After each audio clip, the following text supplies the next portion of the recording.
Hello everyone. I hope you all are fine. You know, IMO exams they are coming. That is International Mathematics Olympiad. Today I am here with International Mathematics Olympiad for class 5. Class 5 का जो 4 sections आते हैं उसमें हम जो discuss करने जा रहे हैं that section is everyday mathematics and achievers section. क्योंकि बाकी जो आते हैं वो लॉजिकल रीजनिंग के हैं, वो मैंने अपनी प्रीवियस वीडियो में शेयर किया था। इस वीडियो में हम जो है डिस्कस करने जा रहे हैं कि हमारा जो सैम्पल क्वेश्चंस जो हैं वो हमारे जो SOF ने ओलंपियाड फाउंडेशन ने दिए हैं वो किस तरह से आते हैं एवरीडे मैथमेटिक्स में से और अचीवर सेक्शन। तो see here we have everyday mathematics. Everyday mathematics का जो हम क्वेश्चन जो डिस्कस करने जा रहे हैं वो क्वेश्चन नंबर 7 जो है, mister Gupta bot a house for ₹167,200,000। He spent ₹12,582 for furniture, 8,540 for curtains. Then he spent another ₹5,675 for preparing the front lawn of the house. How much money did he spend all together? तो हमें ये निकालना है कि उन्होंने all together कितनी money spend की। तो सबसे पहले हम 1,672,000 लिखेंगे, ठीक है। 72,000 में हम क्या ऐड करेंगे 12,582 और फिर उसके बाद हम क्या ऐड करेंगे 8,540 देन 5,675।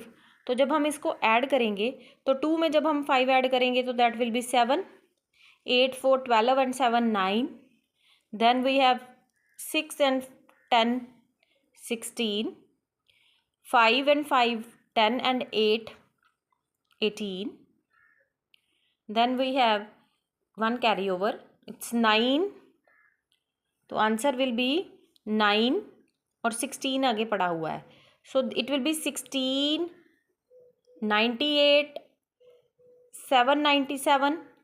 ओके, तो ये ऐड करके आपका आंसर जो है वो आएगा बी। आई होप आप सबको एडिशन जो है वो आती है। फर्स्ट कि आपको करना क्या वो पता होना चाहिए और उसको आपको ध्यान से करना है, कोई भी मिस्टेक्स जो है वो नहीं होनी चाहिए। Then Mini took 35 minutes to complete her homework. She finished her homework at 12:05. What time did he start doing her work? Means कि अभी जो टाइम हुआ है वो हुआ है 12:05 और उसने कब शुरू किया था 35 मिनट्स पहले शुरू किया था। तो फिर इसका मतलब कि 35 मिनट्स पहले कितना टाइम था, इट्स 11:30, क्योंकि 5 मिनट्स ये हो गए और 30 मिनट बैक, तो 35 मिनट्स बैक उसने अपना काम शुरू किया था, तो answer will be 11:30। Then we have achievers section. Achiever section में जो आपका क्वेश्चन है वो पहला क्वेश्चन ये है, Monu is thinking of 4 digit number having all the different digits. Means कि मोनू जो है वो एक 4 डिजिट नंबर के बारे में सोच रहा है और सारे डिजिट जो हैं वो ऑल टुगेदर डिफरेंट है। सबसे पहले तो हम 4 प्लेसेस बना लेते हैं। अब जो यूनिट प्लेस है it is greatest 1 digit number. हमें पता है जो ग्रेटेस्ट 1 डिजिट नंबर होता है वो क्या होता है 9, ठीक है। When the 10th place digit is divided by the 1000 place, तो हमें पता है ये यूनिट प्लेस है, ये 10th प्लेस है, ये 100 प्लेस है और ये 1000 प्लेस है। तो वो कहते हैं कि जब 10th प्लेस को डिवाइड किया जाता है, किसके साथ डिवाइड किया जाता है, किसके साथ डिवाइड किया जाता है 1000 place, the quotient is 2, quotient is 2। इसका मतलब क्या हुआ कि जब हम 10th प्लेस को 1000 से डिवाइड करते क्वोशंट 2 आता है, ठीक है। तो हम देख लेते हैं कि जो हमें ऑप्शंस दी हुई हैं उसमें से कौन सी ऑप्शन है जिसमें जो है हमारे पास 10th प्लेस, जैसे यहाँ पे 8 है, यहाँ पे 1000 प्लेस 4 है, इनको डिवाइड करो क्वोशंट 2 है, यहाँ पे 9 है, यहाँ पे 5 है, ये नहीं हो सकता। Then we have fourth option 9 और 2 सॉरी 3 और 1 इनको डिवाइड करने पर भी क्वेश्चन 2 आता है, तो ये भी हो सकता है। तो अब हम देखेंगे कि क्या ऑप्शन जो है वो या तो बी हो सकती है या फिर सी हो सकती है। ठीक है, अब हम अगली हिंट देखते हैं। तो बी और सी पे हम फोकस करेंगे और अगली हिंट जो है वो हम देखेंगे। अगली हिंट है the difference between the tens and the 100 digit is 1। मतलब जो टेंस और 100 डिजिट में डिफरेंस है वो 1 है। तो अब हम यहाँ पे देखें, अगर बी ऑप्शन 7 8 है तो ये 1 है डिफरेंस, और ये हमें डी लग रहा था तो डी में भी जो 100 और टेंस है उनका डिफरेंस 1 है, तो ये भी हो गया। अब हमें फोर्थ से हिंट मिलेगा कि ये एक्चुअली में क्या हो सकता है। ठीक है, फोर्थ है the 1000 place is double the digit, the 1000 place is digit is double of 2। जो 1000 प्लेस है मीन्स कि यहाँ पर जो 1000 प्लेस है वो 2 का डबल है, तो ये फिर ऑप्शन 4 ही है जो हमारा आंसर सही आ रहा है। That is 4 4 7 8 9। इट्स 4 7 8 9 बिकॉज अगर हम पहली हिंट देखें तो unit place digit is greatest 1 digit number, तो वो 9 हो गया। Then when the tens place is divided by 1000 place, यानी टेंस प्लेस को 1000 से डिवाइड करते क्वेश्चन 2 आता है, ये भी ठीक हो गया। Difference between the tens and 100 digit, tens and 100 digit 1 है, ये भी हो गया ना। 1000 place is double of 2 means ये 2 का डबल है, बिल्कुल सही हो गया। तो आपका जो आंसर आने वाला है वो 4 7 8 9 आने वाला है। Now we have 10th question. The given figure is made up of a square and a rectangle. The breadth of the rectangle is 1/3 of the length of the edge of the square. So find the if the area of the whole figure is 384 square centimeter, then find the length of the rectangle.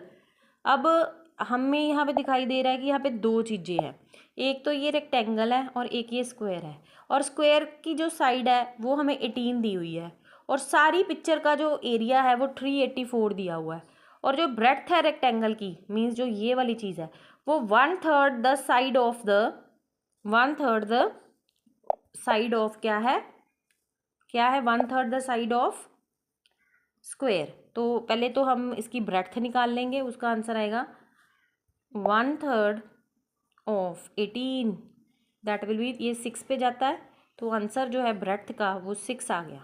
ठीक है, अब area of the whole figure is 384 square centimetre. अब ये equation हम form कर लेंगे।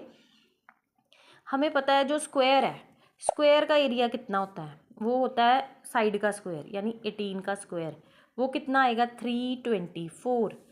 ठीक है, तो 324 है। ये जो हमें टोटल फिगर का एरिया है वो 384 दिया है, तो अगर हमें रेक्टेंगल का निकालना तो हम क्या करेंगे, 384 में से 324 को माइनस कर देंगे, तो हमारे पास जो है क्या आ जाएगा, हमारे पास रेक्टेंगल का एरिया आ जाएगा। तो फिर हम क्या करेंगे, यहाँ पर सबसे पहले हम 384 ऊपर लिखेंगे और 324 उसमें से माइनस करेंगे। 4 में से 4 गए 0, 8 में से 2 गए 6 और 3 में से ये 60 आ गया। मीन्स अब हमने इसकी जो साइड निकाली थी ये 6 ब्रेड्थ निकाली थी और इसका एरिया जो है वो टोटल इस पिक्चर का 60 है। तो फिर आपको पता ही है लेंथ निकालने के लिए एरिया को ब्रेड्थ के साथ डिवाइड करेंगे, आंसर आपका आ गया 10। ठीक है, तो ये 10 ऑप्शन जो है ये आपका राइट आंसर है। तो it's very simple question. First of all length of the square is given and breadth is 1/3, तो इसका 6 आंसर आ गया। अब इस पूरी पिक्चर का एरिया दिया हुआ है 384, इसका आ गया 324 साइड का स्क्वायर करके, तो इसमें से इसको माइनस किया तो ये 60 आ गया, और 60 को 6 से डिवाइड किया तो 10 आंसर आपका आ गया। आई होप अगर आप ऐसी ट्रिक्स यूज़ करेंगे पेपर करने के लिए तो आप इजीली अचीवर सेक्शन के क्वेश्चन सॉल्व कर सकते हैं। आई होप आपको ये मेरा जो कंटेंट है एवरीडे मैथमेटिक्स और अचीवर सेक्शन से कुछ क्लियर होगा कि कैसे आपको क्वेश्चन आने वाले हैं। अगर आपको कोई भी क्वेरी है आप मेरे चैनल पे पूछ सकते हैं, और अगर आपको मेरा बताया हुआ वे समझ आ रहा है तो प्लीज़ आप सब्सक्राइब कर लीजिए मेरे चैनल को, ताकि आने वाली अपडेट्स को आप कैरी कर सकें। आप बेल नोटिफिकेशन को प्रेस करिए ताकि आपको अपडेट्स पता चले। ठीक है, मैं और भी ओलंपियाड के पेपर्स बाकी सब्जेक्ट्स के भी डालती हूँ, तो प्लीज़ आप उनको चेक करें और मेरे चैनल को लाइक शेयर और सब्सक्राइब करें। Thank you so much for listening. Have a wonderful attempt. All the best.